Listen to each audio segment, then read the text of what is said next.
শ্রাংশালো Raj Bhavan প্রোটেম speaker বিনয় ভূষণ Das হাস্তেফা সত্যদেव Narayan Arya समायनहारका Durbar हल राजभवन कताल दाल Bidal department नि चंगजाक मंत्री ताई कुमुनि तांगफां रगनि मानजाक मुंगनि बिसिंति एमएलए रगनि आजुक थाई माजाक रगनो समायना हारिनानि बागै प्रोटेम स्पिकार चंगजाखा ताई श्रांगशालो समायना हारिखा हास्तेफा सत्यदेव नारायण आर्य प्रोटेम स्पिकार चंगजाखा बिनय भूषण दासनो हास्ते स्पिकार चंगै मुं साकलाई जाक याशाक प्रोटेम स्पिकार आजुक थाइनि बारजा तंगनाय बिनय भूषण दासनि यागहिनै कक्तमा थुमनाय रगनि बसकांगो शाक बायथां शाइक नारिका प्रोटेम स्पिकार बिनय ভূষণ দাস আমাদের অনারেবল রাজ্যপাল মহোদয় শপথ বাক্য পাঠ করালেন।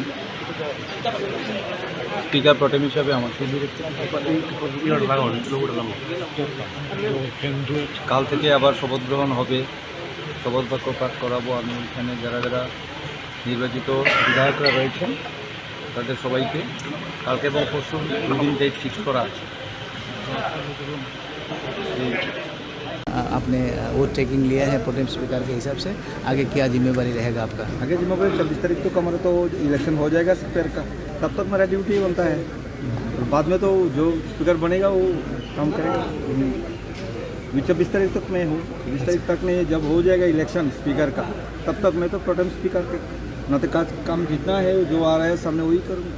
স্যার বিধানসভা অধিবেশন কবে বসছে? কোনো বিধানসভা অধিবেশন তো 24 তারিখ থেকে শুরু হবে, 24 তারিখ থেকে চলবে, 2-3 দিন তো হবেই। ঠিক আছে, বাজেট রয়েছে আমাদের। নমস্কার। রাজা খড়াগুলির নিতাইনি গক্তম ব্যুরো রিপোর্ট খুবই।